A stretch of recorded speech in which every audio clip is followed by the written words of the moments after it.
नमस्कार. मी मेनका वाघ. पुस्तक काळे पाणी. लेखक स्वातंत्र्यवीर सावरकर. भाग 4. पोलिसांच्या अटकेत.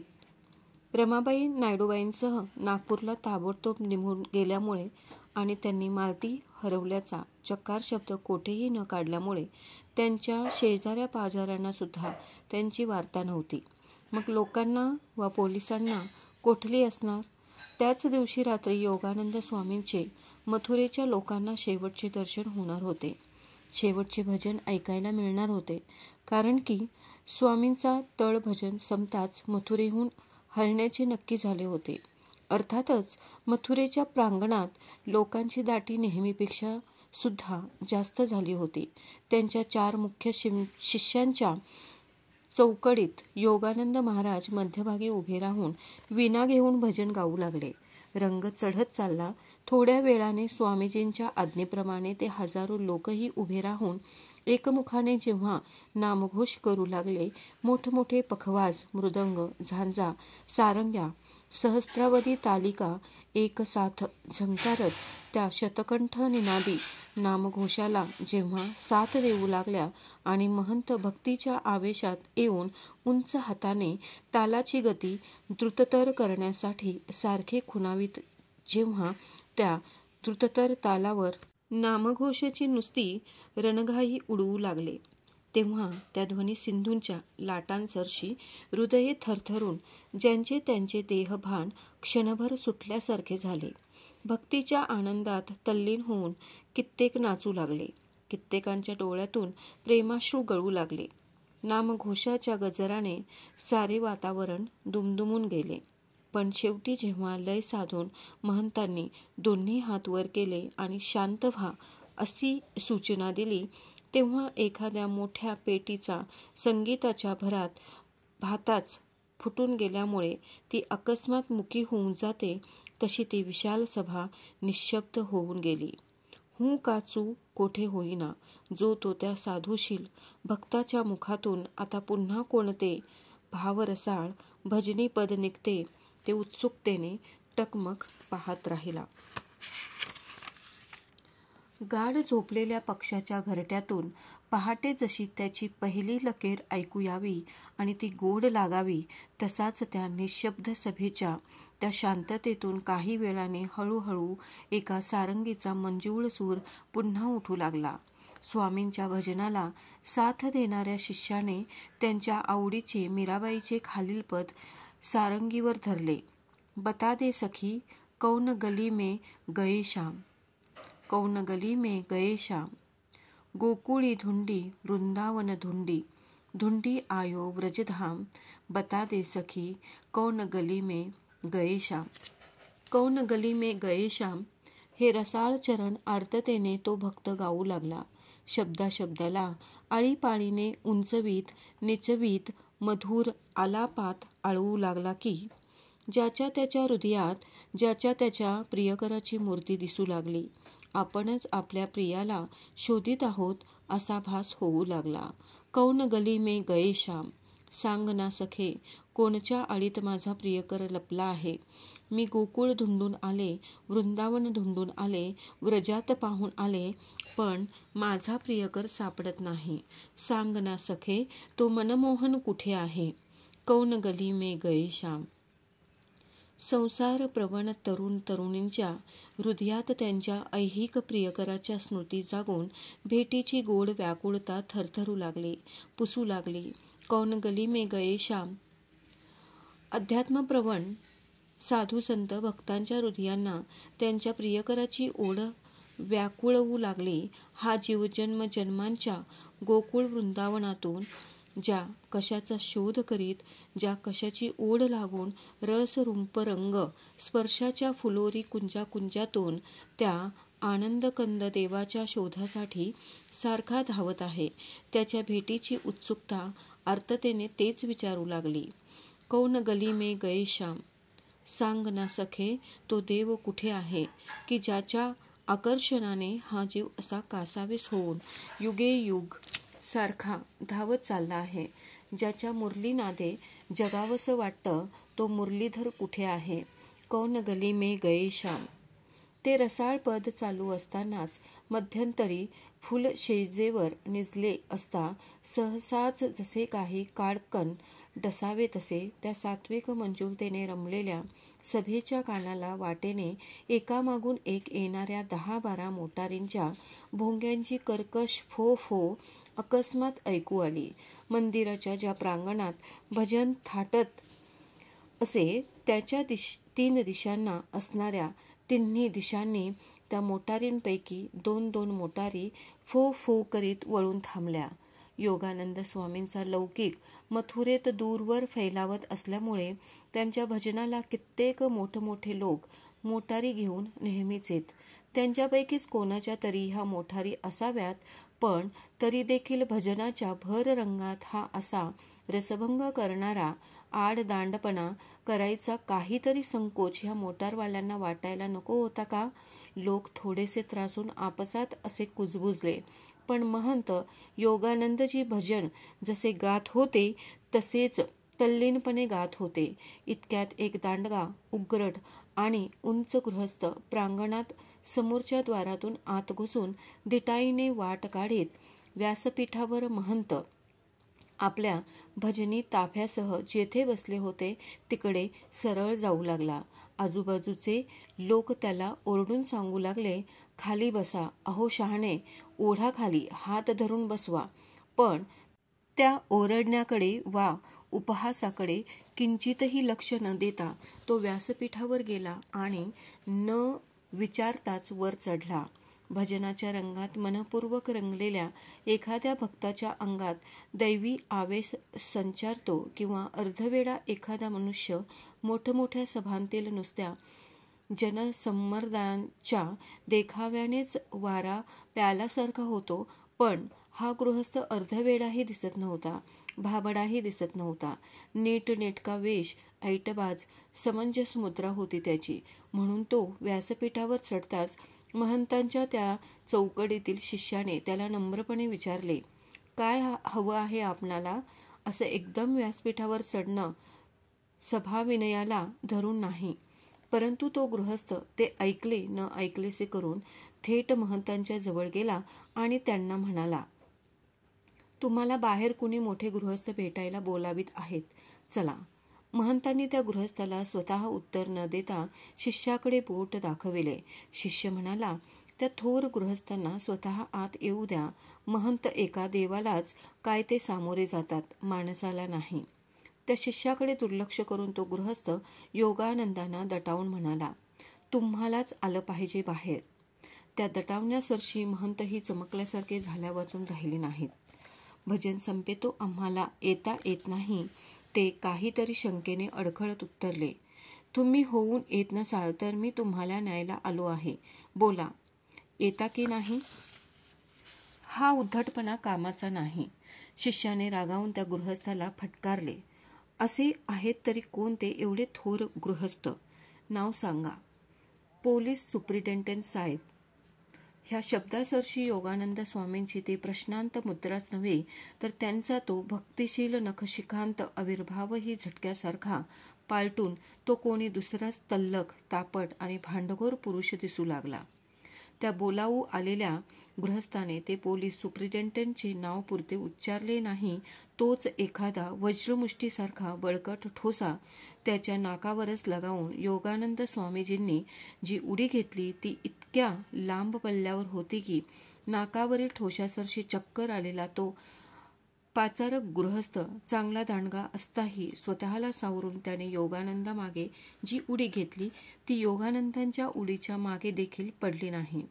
त्या 4 शिष्यांनीही योगानंदांच्या पाठोपाठ आपले धारदार चिमटे उपसून व्यासपीठावरून खाली उड्या झोकल्या होत्या. दाटलेल्या मंडळीत त्या गोसाव्यांच्या तशा धडाधड उड्या पाहताच तेथे मोठा गोंधळ माजला. आरडत ओरडत तिकडचे लोक उठून उभे राहिले. रेटारेटी सुरू झाली. पण तो सर्व प्रकार इतक्या झटपट चालू होता की उड्या पडलेल्या बाजूची लोकांची दाटी आरडाओरडा करून उठे तो सभेच्या इतर बाजूंना काय झाले याची म्हणण्यासारखी वार्ताही नव्हती. आणि ज्यांना काहीतरी धक्काबुक्की चालू होऊन महंत उडी टाकून परतत आहेत इतके दिसले, त्या लोकांनाही तसे का घडत आहे ह्याची तर मुळीच कल्पना नव्हती. अहो, काय झालं? इतकेच जो तो मोठमोठ्याने विचारित होता. ते काय म्हणून घडत आहे, का घडत आहे हे प्रश्न मनात येण्या इतका सुद्धा वेळ मिळाला नाही. धाडधाड उड्या टाकून ती गोसावी मंडळी दाटीत जी घुसली ती नीट धीटपणे वाट कापीत जवळजवळ दिसेनाशी झाली. कारण शेकडो लोकांनी त्या आकस्मिक आरडाओरड्यासरशी रेटारेटी करीत पुढे घुसून त्या प्रांगणात एकच गोंधळ उडवून दिला होता. तो त्या गोसाव्यांच्या पथ्यावरच पडल्यासारखा झाला. कोणी म्हणाले, महंतांच्या अंगात महावीरजींका संचार हुआ, हनुमानजींका संचार झाला म्हणून ते उड्डाण घेत रामचंद्रांच्या देवालयाकडे धावत आहेत. कोणी म्हणाला, कुण्या वेडपटानं महंतजींना त्रास दिला म्हणून ते वैतागले. आणि कोणी तर त्या प्रशांत भक्तिसागराच्या शांततेत गुंग असता ही एकदम झालेली आरडाओरड ऐकून क्षणभर भान सुटल्यासारखेच झाले. त्या स्वामींचे सुरेल भजन चाललेल्या प्रशांत प्रांगणातून उचलले जाऊन आपण सहसाच दुसऱ्या कोण्यास्थळी कोणच्याच्या दंगलीत फेकलो गेलो आहोत की काय, असे तो आकस्मिक दृश्यपालट, तो ट्रान्सपरंट सीन होताच त्यांना भासू लागले. इकडे ज्या समोरच्या द्वाराकडून पोलीस सुप्रिटेंडंटचा म्हणून निरोप आणणारा तो माणूस घुसला होता, त्या द्वाराच्या बाजूला उडी न घालता दुसऱ्या दाराच्याच बाजूला त्या मंडळींनी ज्या उड्या घातल्या आणि तिकडच्या दाटीत मिसळून जाण्याचा प्रयत्न केला, तो बुद्ध्याच केलेला होता. त्या द्वाराकडे बहुतेक असेच लोक बसविलेले होते की जे भजनाला प्रत्यही येत होते. फार भाविक दिसत आणि सगळ्यांच्या आधी येऊन मोठ्या आस्थेने आपापल्या जागा धरून बसत. तसा आस्थेवाईकपणा भजन लोलूप समाज ज्या द्वारापाशी होता त्या द्वारानेच आपल्याला सुखरूपपणे बाहेर पडता येईल अशी महंतांनी तात्काळ अटकळ बांधली. पोलीस सुप्रिटेंडंटचा निरोप ज्या समोरच्या द्वाराने आला त्याच बाजूला ते असल्यास पोलीस येऊन उभे राहिले असण्याचा संभव फार. ह्यासाठी त्या चतुर महंताने आणि त्याच्या शिष्यांनी त्या समोरच्या द्वाराला टाळून भाविक लोकांनी दाटलेल्या द्वाराकडे मुसंडी मारली. त्यांच्या मागोमाग त्या पोलीस सुप्रिटेंडंटचा निरोप्याच्या पुढून आणखी एक मुसंडी घेतली की दारात की लगेच द्वारा बाहेर. अशा कृतनिश्चयाने ते 5 गोसावी त्या द्वाराशी भिडले आणि तेथे दाटी करून उभे राहिलेल्या त्या त्यांच्या नित्याच्या भाविक श्रोत्यांना वाट द्या म्हणून घाईघाईने म्हणाले. तो सहसाच त्या भाविक भक्तांची त्या द्वारापुढची ती दाटीच एकेरी ओळीने खांद्याशी खांदा भिडवून पसरत त्या 5 गोसाव्यांना मधोमध घेणारे एक वर्तुळ घालून उभी ठाकली. त्यातील प्रत्येकाने आपापले पिस्तूल देखता देखता उपसले आणि त्या गोसाव्यावर रोखून त्यांच्या पुढाऱ्याने योगानंदाला आज्ञा सोडली. थांब, 1 पाऊल पुढे टाकशील तर मारलाच जाशील. वैष्णवी गंधे, वैष्णवी मुद्रा, माळा, भगवी वस्त्रे प्रभृती धारण केलेले, भजनात तल्लीन दिसणारे, नित्यनेमाने अगदी आरंभापासून येऊन बाबड्या मुद्रेत करून बसणारे आणि साध्या सिध्या माणसांसारखे दिसणारे हे नेहमीचे श्रोते एकदम पिस्तुले रोखून त्या बिचाऱ्या साधुशील सत्पुरुषाच्या अंगावर उलटले. देवतारी भगवत भक्त म्हणून प्रत्यही ज्याच्या पाया पडले त्याच्याच जीवावर अकस्मात एकजुटीने उठले. हे आहे तरी काय, असे दिग्मूढ झालेले शेकडो लोक कुजबुजू लागले. काहींच्या मनात सहानुभूतीही जागून त्या धर्मपरायण भक्ताला सोडविण्यासाठी दंगल करावी असे येऊ लागले. पण त्या महंतांच्या पक्के ध्यानात आले की ह्यांना ढांगाखाली आणि ढोंगाखाली छपून वेषांतर केलेले हे 30-40 गुप्त पोलिसातील लोकच ह्या तिन्ही द्वारांशी प्रत्यय भजनाला येऊन बसत असले पाहिजेत. त्यांचं कपट आपणाला उमगलं नाही खरं, आपण त्यांच्या पंजात पुरेतनपणे गवसलो गेलो खरे. तरीही एक शेवटचा उपाय म्हणून त्याने अत्यंत कर्कश आणि उच्च स्वराने त्या खळबळलेल्या समाजाला होकारले. अहो, इथे धर्माचा अभिमानी कुणीच नाही का? भगवाना, आता तूच तुझ्या भक्तांसाठी धाव. त्यासरशी समाजातील कित्येक प्रामाणिक सज्जन चिडले. त्यांना महंतांविषयी जी काय प्रत्यक्ष माहिती होती ती त्यांच्या मनात अढळ श्रद्धा जागविणारी होती. त्या अपरिग्रही, निर्लोभी, स्वधर्म प्रचारक भक्तांवर न जाणो मिशनरी प्रभृती परधर्मीयांनीच काही कुभांड रचले नसेल कशावरून. अशा भावनेने काही धाडशी स्वधर्माभिमानी लोक खवळले. पोलिसांवर 2-3 दगडही फेकले. शिव्यागाळीचा तर नुसता मारा चालला.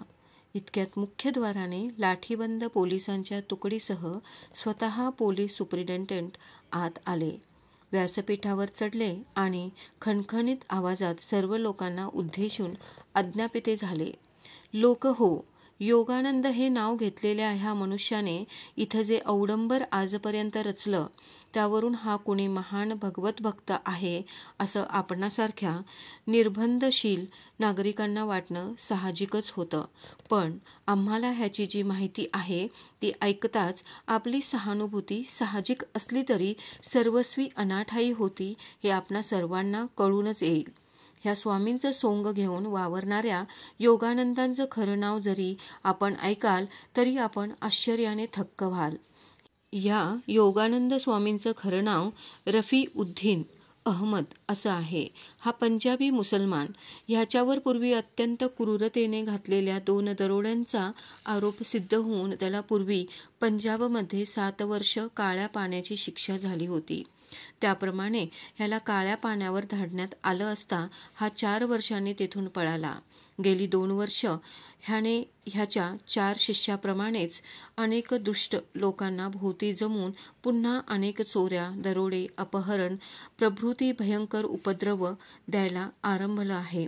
गेल्या वर्षी पोलिसांनी ह्याच्या टोळीला अरण्यात वेढलं असता तिने पोलिसांवर अचानक गोळ्या झाडल्या नि पोलीस अधिकाऱ्याला घायाळ करून नि त्याच्याच घोड्यांवर स्वार होऊन हा धाडसी दुष्ट पसार झाला.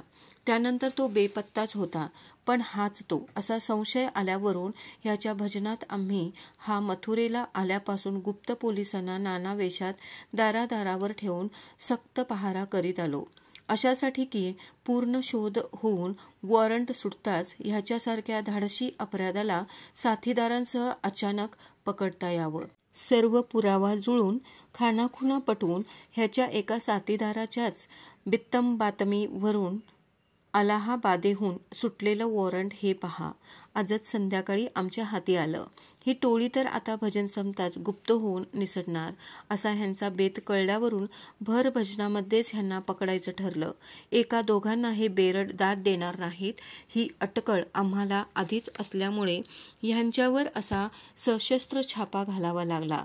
आपल्यातील काही जणांकडून एका साधूचा छळ होतो आहे अशा भलत्याच समजुतीने दांडगाई दंडेडी होऊ नये म्हणून आम्ही इतका उलगडा केला आहे. आता आपण सर्वांनी 10 मिनिटांच्या आत हे पटांगण मोकळं केलं पाहिजे. तसंच रस्त्यावर उद्या सकाळपर्यंत कोणत्याही प्रकारचा जमाव होता कामा नये. नाहीतर लाठी चालवून पोलिसांना तो मोडावा लागेल. वॉरंटप्रमाणे आमचं कर्तव्य आम्हाला बजावलंच पाहिजे. त्यातील तथ्यातथ्य निवडावयाचं कर्तव्य न्यायालयाचं. पोलीस 10 मिनिटांच्या आत ह्या 5 अपराध्यांना बेढ्या ठोकून तुरुंगाकडे घेऊन चला नि हे पटांगण मोकळं करा. 10 मिनिटांच्या आत त्या 5 गोसाव्यांच्या हातापायात बेड्या ठोकून त्यांना तुरुंगाकडे नेण्यात आले आणि त्या साऱ्या जमावाची आपोआपच पांगापांग होऊन त्या पटांगणात चिटपाखरूसुद्धा दिसेनासे झाले. परंतु तो पकडलेला गोसावी खरोखरी कोण होता? स्वामी योगानंद की रफीउद्दीन अहमद? आणि मालती, तिचे काय झाले? पाहूयात पुढील भागात. धन्यवाद.